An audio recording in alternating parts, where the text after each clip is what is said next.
Photo में आ जाओ ना।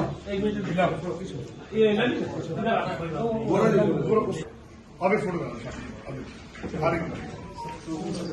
हमारे पुराने साथी आम आदमी के जिला सेक्रेटरी जिला अध्यक्ष शुरू हो गया। हमारी सारी तैयारियां पूरी तरह से हैं और सभी वार्डों में मजबूती के साथ चुनाव लड़ेंगे और चुनाव जीतेंगे। क्या कुछ मुद्दे रहेंगे? मुद्दे हैं सीधे कि जो फरीदाबाद का जो बदहाल कर रखा है, स्मार्ट सिटी का जो झांसा दिया, और यहाँ चाहे वो गंदगी के ढेर हों, चाहे सीवरेज व्यवस्था का है, चाहे पानी का है, चाहे हाउस टैक्स का है, जो लोगों से जुड़े हुए मुद्दे हैं, आज उससे बहुत ज्यादा तंग और परेशान है। 200 करोड़ का घोटाला हो गया।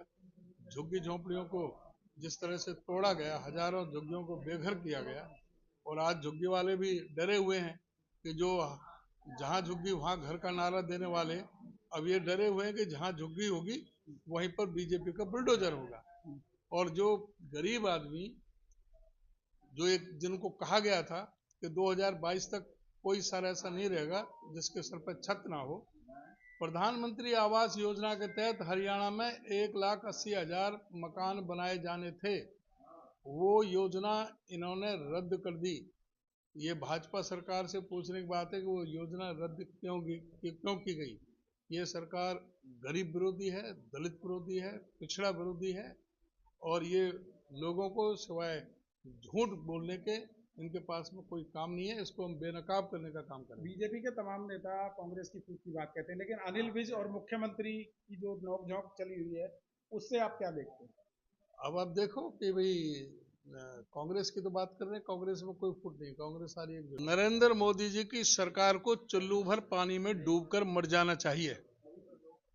छोटे छोटे देश, वेनेजुएला, अपना वो ये कोलंबिया, मैक्सिको, कनाडा, उन्होंने अपनी बाकायदा एक इज्जत के साथ, सम्मान के साथ उन्होंने अपने हवाई जहाज भेज करके अपने जो नागरिकों को बुलाया, और जब उन्होंने भेजा अपना जहाज अमेरिका का, तो अपनी धरती पर नहीं उतरने दिया।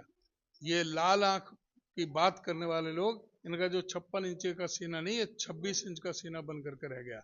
आज बड़ा देश को शर्मसार होना पड़ रहा है कि हमारे नागरिकों को इस तरह से हाथ में हथकड़ी, पांव में बेड़ी, गले में भी और उसमें कमर में भी जिस तरह से जंजीरों से जकड़ा गया है, एक बहुत ही एक क्रिमिनल लोगों की तरह, और फौजी विमान के जरिए, और एक तरह से यहाँ पर अमृतसर में भेज करके ये ज्यादातर हरियाणा और पंजाब को बदनाम करने की जो साजिश है, लोग इस बात को समझ रहे हैं।